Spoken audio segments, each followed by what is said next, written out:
So will go over the steps. इससे पहले कि सारा समय मैं उसकी महत्वता बताने में ही लगा दूं, तो those who have it you can open page number 176, but नहीं भी खोलेंगे तो मैं बता ही रहा हूं, कोई ऐसी बात नहीं है। सबसे पहले है शुद्धिकरण।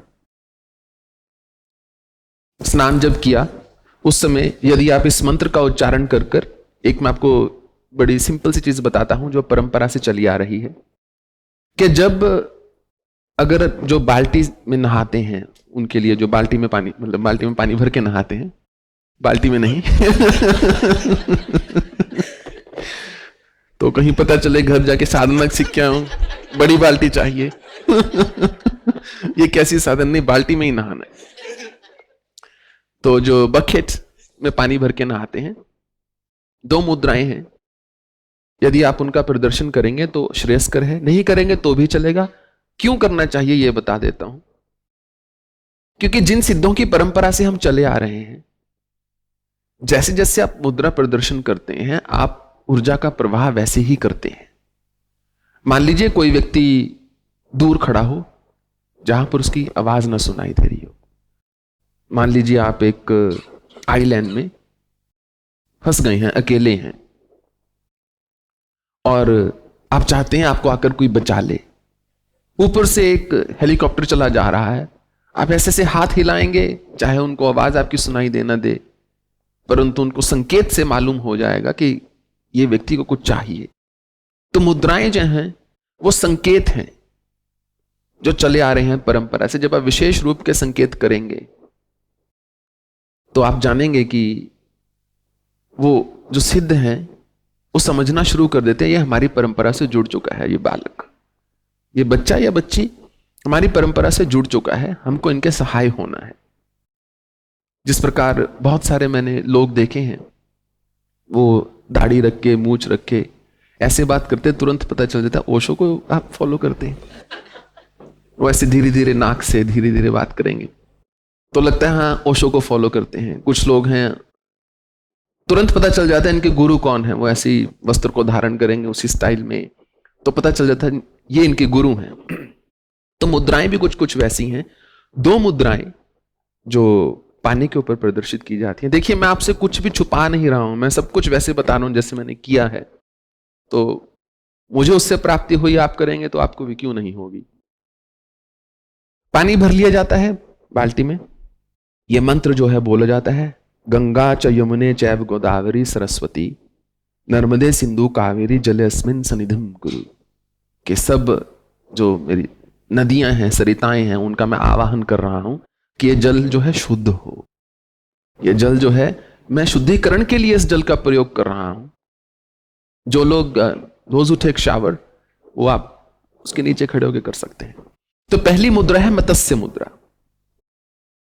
जो दायां हाथ है, बायां हाथ को ऐसे फैलाया और दाएं हाथ को ऊपर रखा और ऐसे करना है अंगूठों को, जैसे मत्स्य है, ठीक है ना। पहली मुद्रा है मत्स्य मुद्रा। दूसरी मुद्रा है कलश मुद्रा। कलश सिंपल, ये दाईं मुट्ठी को बाईं मुट्ठी से पकड़ लिया, ठीक है। कलश मुद्रा कई प्रकार से लगती है, परंतु हमारी परंपरा में ऐसे ही लगती है। मेन चीज जो याद रखनी है, ये मुद्रा से जब इस मुद्रा में गए तो ऐसे हाथ खोल के नहीं, ऐसे नहीं। ट्रांसपोजिशन ऑफ मुद्रा, एक मुद्रा से दूसरा मुद्रा में जब जाना है तो ऊर्जा ली है हमने, तो ऐसे। Is it clear? नहीं भी करेंगे तो ऐसा नहीं कि आप नहाए नहीं अच्छे ढंग से, परंतु मेरा धर्म है मैं आपको सब कुछ बता दूं। बाकी जैसा आपका मन, जितना का आप कर सकते हो यथासंभव उतना का आप कर लीजिए। और शौच जिसको बोला जाता है, अर्थात शुद्ध अवस्था, वो सात्विकता का आधार है। शुचि कर्म, कर्म हमारा शुद्ध हो, शुचि वचन, वचन हमारा शुद्ध हो, और शुद्ध हमारे विचार हो, शुद्ध हमारा भाव हो। बाहर का शुद्धिकरण और भीतर का शुद्धिकरण दोनों आवश्यक हैं एक साधक के लिए। तो बाहर हमने नहाया, उसके बाद वस्त्र इत्यादि डाले, उसके बाद जब हम पूजा गृह में गए तो एक आदर होता है कि जब हम जाएं कहीं पर हम नॉक करके जाएं, ये एक मर्यादा है। इसीलिए जब भगवान को नैवेद्य भी किया जाता है उसके बाद जाने से पहले घंटी कर दी जाती है या ताली लगा दी जाती है या कुछ कर दिया जाता है, क्योंकि हम ईश्वर को जीवंत स्वरूप मान रहे हैं। तो पहले क्या होता था, पूजा गृह जो होते थे गोबर इत्यादि से लिपे हुए होते थे, तो उसमें सूक्ष्म जीव होते थे। तो ये विधान बनाया गया कि पूजा गृह में भीतर जाने से पहले आप होम ये जो मंत्र है ओम ह्रीं अस्त्राय फट बोल के एडी से आप वहां पर प्रहार करेंगे, ताकि सूक्ष्म जीव जो है वो आगे वाले पीछे हट जाएं, वो भागेंगे इस तरफ को, कुछ शायद आ रहा है। तो एडी से आप चाहे प्रहार कीजिए ना कीजिए या सिंबॉलिकली कर सकते हैं, पर ओम ह्रीं अस्त्राय फट यह मंत्र है पूजा गृह में भीतर जाने से पहले। यदि आप इसको नहीं बोल सकते या कर सकते, मन में ही कर सकते हैं। यदि पूजा गृह अलग से नहीं है घर में, मान लीजिए एक छोटी से मंदिर है, बहुत घरों में वो रखा होता है, तो उसको खोला ओम ह्रीं अस्त्राय फट। बस एक बात का स्मरण रहे कि हर चीज को भाव के साथ करना है। प्रत्येक मंत्र को सिर्फ ये नहीं औपचारिकता में बस बोल दिया, दूसरा कदम हो गया, तीसरा हो गया, चौथा हो गया, ऐसे नहीं करना है। हमको हर चीज ऐसे करनी है कि हम अपने लिए कर रहे हैं, एक भाव के साथ। इसलिए जिस दिन भाव ना हो, कुछ स्टेप्स आपको मिस करने हैं, कर देना।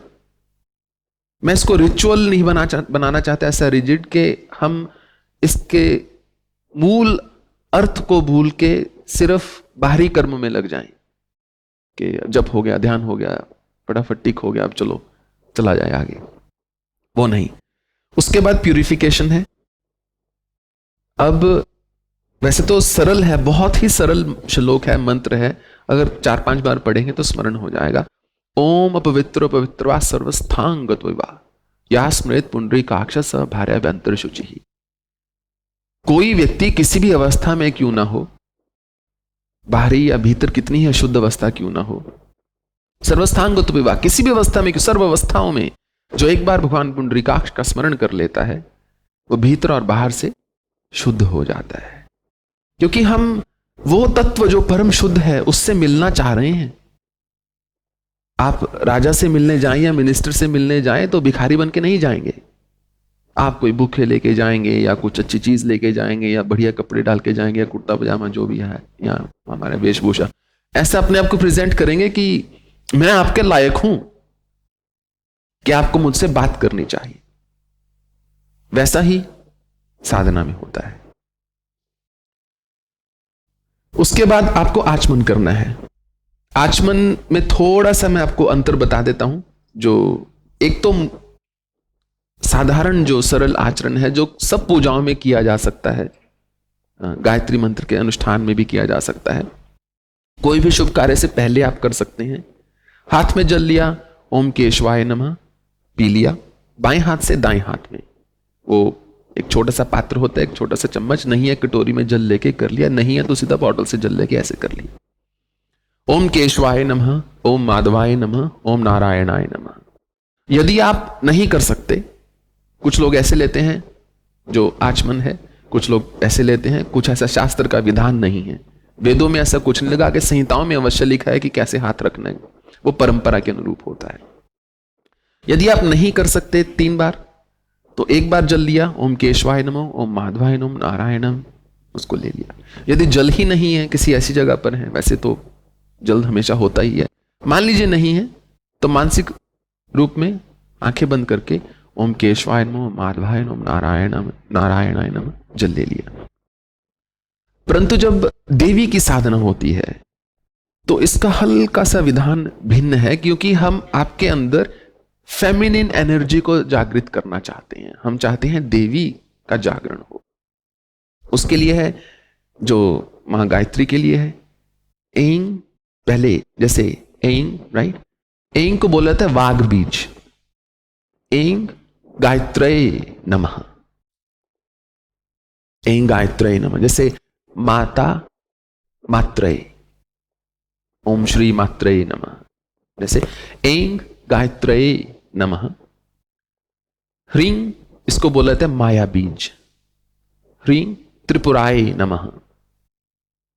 और श्रीं सावित्र्यै नमः।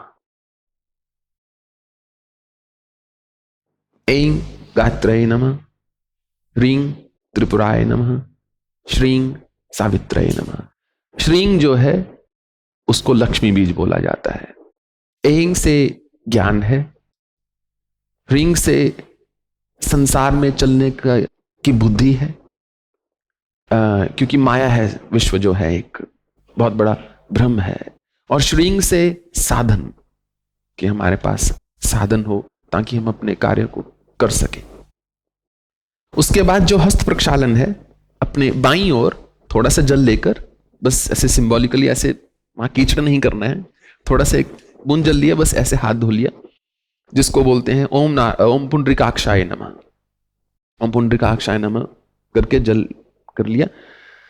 परंतु यदि देवी की साधना कर रहे हैं तो आपको बोलना है ओम श्री मात्रये नमः करके हाथ को धो लेना है।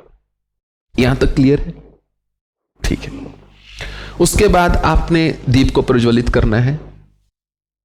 दीप को प्रज्वलित करना है तो बस भाव से गायत्री मंत्र का उच्चारण करते ही कर सकते हैं, या जो मंत्र इसमें लिखा हो, अग्निर्वर्चो ज्योतिर्वर्चो स्वाहा, ज्योतिरग्नि ही अग्निर्ज्योति ही स्वाहा इत्यादि, आप उससे कर सकते हैं।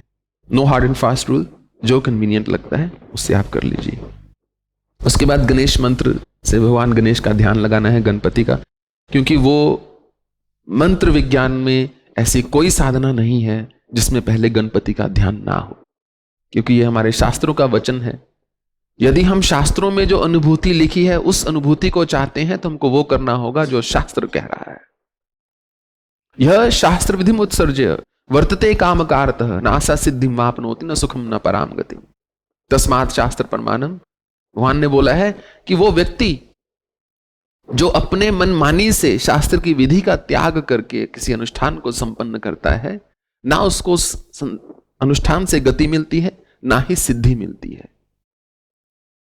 तो या तो आपके गुरु ने आपको विधान बताया हो, उस विधान का पालन होना चाहिए, या आप पूरे विधान का पालन करो, इसमें कोई गुंजाइश नहीं है। तो बहुत सरल है। वक्रतुंड महाकाय सूर्य कोटि समप्रभा निर्विघ्नं कुरु मे देव सर्व कार्येषु सर्वदा। हो सकता है शुरू में आपको ये मुश्किल लगे थोड़ा मंत्र जो है, परंतु यहां पर बैठा हर व्यक्ति कम से कम 20 गाने तो जानता ही होगा। 20 गानों में कम से कम 200 लाइंस तो होंगी, 200 पंक्तियां तो होंगी। तो यहां तो कुल मिला के 30-40 याद करनी है, कुछ भी नहीं। और इतनी सुंदर भाषा है संस्कृत, अर्थात सभ्य, अर्थात कल्चर्ड। संस्कृत में प्रत्येक शब्द को गाया जा सकता है। काव्य शास्त्र है ये अपने आप में। तो कहीं ना कहीं ऊर्जा का स्पंदन होता है, मूवमेंट होती है जब हम संस्कृत में किसी श्लोक का उच्चारण करते हैं, किसी मंत्र का उच्चारण करते हैं। उसके बाद अगर किसी को विस्तार से करना है तो सुमुखश्च एकदंतश्च कपिलो गजकर्णक इत्यादि, परंतु नित्य कर्म में करने की आवश्यकता नहीं है, बिकॉज सब लोग काम करते हैं या कोशिश कर रहे हैं काम करने की, और समय का अभाव सदा ही रहता है। उसके बाद गणेश मुद्रा का प्रदर्शन कर सकते हैं, जो कि ऑप्शनल है। तो 2 हैं मूल जो हमने दी हुई हैं। एक है कि आपने अपना बायां हाथ ऐसे लिया, ऐसे किया, ठीक है, यस, एंड दायां हाथ को ऐसे लिया, बस इसको पकड़ लिया, और ये जो है यहां पर हो गया। तो मुद्रा ऐसे ही प्रदर्शित की जाती है, परंतु यदि इसको देखना हो तो आपको लगेगा जैसे गणपति बने हुए हैं। तो मुद्रा ऐसे है, ऐसे ही प्रदर्शन करना है इसका। परंतु यदि खुद को भाव में लाना हो तो देख, ऐसे गणपति भगवान लगते हैं। ये 2 कर्ण हैं और ये भगवान का वो है।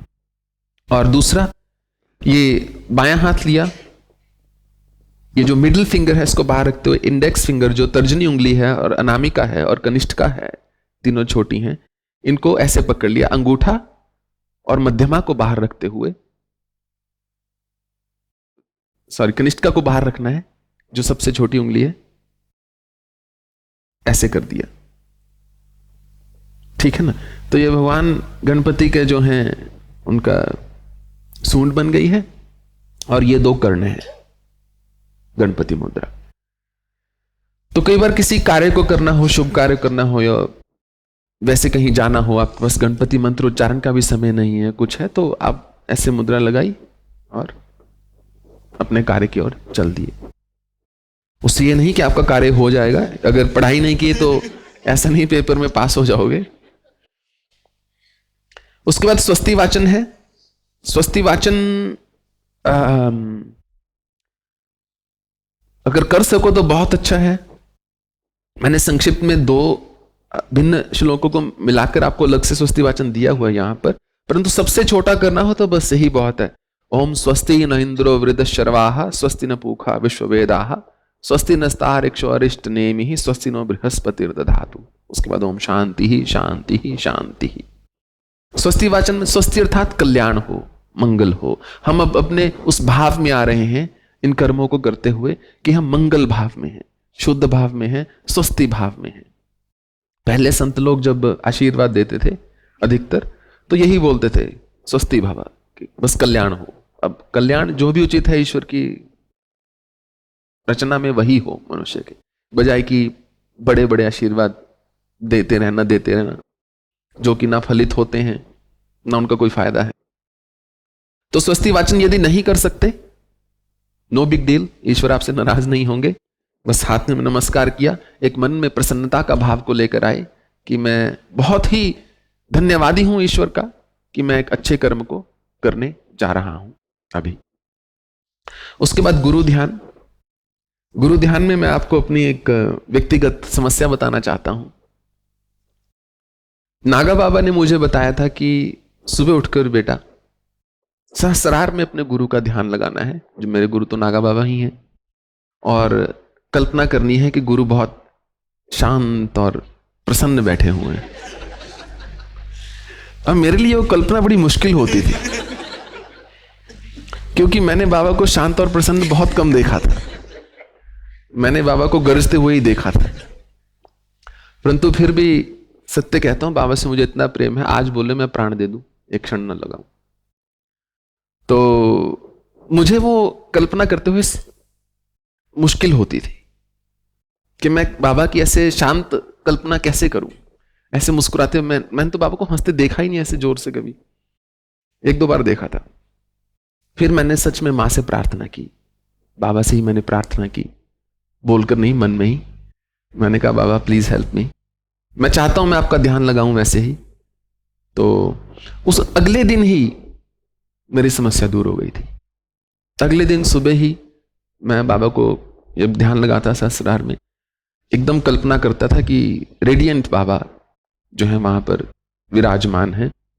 और ये वैसे सन्यासियों के लिए होता है, वो सुबह उठते ही बेड पर बैठकर ही शयन त्याग से पहले ही सबसे पहले ध्यान लगाया जाता है गुरु पर। फिर हम भूमि पर कदम रखने से पहले मंत्र का उच्चारण करते हैं, फिर उसके बाद हमारी दिनचर्या शुरू होती है।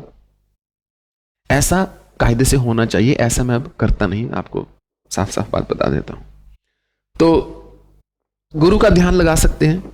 यदि आपने गुरु को नहीं धारण किया है तो आप अपने इष्ट का ही ध्यान लगा लीजिए, किसी भी भगवान का ध्यान लगा लीजिए, क्योंकि गुरुर ब्रह्मा गुरुर विष्णु गुरुदेवो महेश्वरा गुरुर साक्षात परम ब्रह्म तस्मै श्री गुरुवे नमः।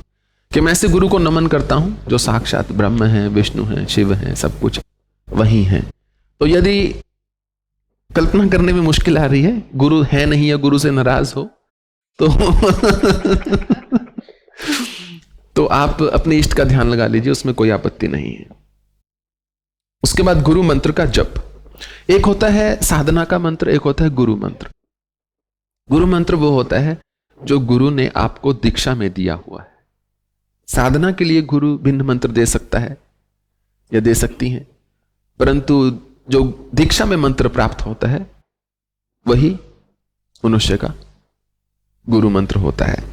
प्रश्न यह उठता है कि जब मेरे जीवन में गुरु नहीं थे तब मैं किस मंत्र का जप करता था। मैंने हमेशा से देवी मंत्र का ही जप किया है, कभी मुख से बोला नहीं। आज आपको बता देता हूं किस मंत्र का। मैं बचपन से ही मैंने एक मंत्र को बहुत अपनाया है। याद है मैंने संस्मरण में लिखा था कि एक मंत्र का मैंने बहुत जप किया, वो था ओम सर्वमंगल मांगल्ये शिवे सर्वार्थ साधिके शरण्ये त्र्यंबके गौरी नारायणी नमोस्तुते। तो मैंने माँ को कितने वर्ष इसी मंत्र से पुकारा है। गायत्री मंत्र या ये जो मंत्र अभी हमने बोला है दुर्गा सप्तशती में आता है या ब्रह्मांड पुराण में भी आता है, इसमें देवी भागवत में भी आता है। इसमें जब आप ये मंत्रों को बोलते हैं आप देखेंगे कि ये मुंह भर जाता है इन मंत्रों को बोलने से। टू मैनी वर्ड्स, बहुत सारे शब्द हैं इन मंत्रों में, परंतु उससे घबराना मत। धीरे धीरे करके आनंद लेके इस मंत्र का जप करो। ओम भूर्भुवः स्वः तत्सवितुर्वरेण्यं भर्गो देवस्य धीमहि धियो यो नः प्रचोदयात्। तो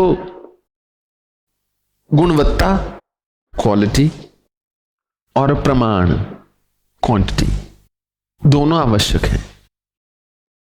5 किलो खीर में 1 चम्मच चीनी से काम नहीं चलेगा। यदि खीर 5 किलो है तो आपको चीनी भी उसके अनुरूप डालना होगा, मीठे को भी वैसे ही डालना होगा।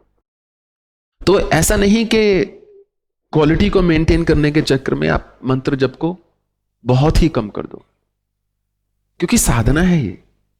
मन तो कभी नहीं भी करेगा, पर फिर भी मंत्र जप को वैसे करना है। तो यदि गुरु मंत्र नहीं है तो जिस मंत्र से आपको प्रेम है उसी का जप कर लो। मैं आपको यह निश्चित रूप से बता सकता हूं कि गुरु के ना होने से यह नहीं है कि आप साधना में सफल नहीं होंगे। साधना में मनुष्य मूलतः असफल होता है केवल अपने प्रयत्न की कमी से। अगर आप अच्छे ढंग से जप करेंगे, क्यों नहीं, अवश्य प्राप्ति होगी। भगवान आपको गुरु भेज देंगे आपके जीवन में, स्वप्न में आ जाए गुरु, वो साक्षात आ जाए वो गुरु, खुद स्वयं भगवान चल के आ जाए। ध्रुव के लिए तो वही हुआ था ना, साक्षात महाविष्णु आ गए। और ध्रुव के मुख पर जब ध्रुव ने बोला कि प्रभु मुझे तो पता ही नहीं, मैं तो 5 वर्ष का बालक हूं, कि आपकी स्तुति आराधना कैसे करूं, मुझे तो कुछ आता ही नहीं, मंत्र तो बहुत दूर की बात है, मैं तो भी साफ बोलना भी नहीं सीखा। तो कहते हैं भगवान ने अपना जो शंख है ध्रुव के गाल पर लगा दिया और बोला, ले ध्रुव पुत्र, अब तू वेद बोलेगा सारे। तो स्वयं इष्ट आकर आपका मार्गदर्शन कर देते हैं। बस मनुष्य हो ओपन टू पॉसिबिलिटीज, संभावना के लिए मनुष्य थोड़ा अपने आप को खुला करके चले, संभावनाओं की कमी नहीं है। उसके बाद सब सिद्धों को नमस्कार, इससे छोटा मंत्र हो नहीं सकता। ओम दिव्योग नमः, ओम सिद्ध्योग नमः, ओम मानवोग नमः। एक वो सिद्ध हुए हैं जिन्होंने कभी मानव शरीर को धारण नहीं किया, वो दिव्योग होते हैं। वो दिव्य शरीर में ही उन्होंने विचरण किया है।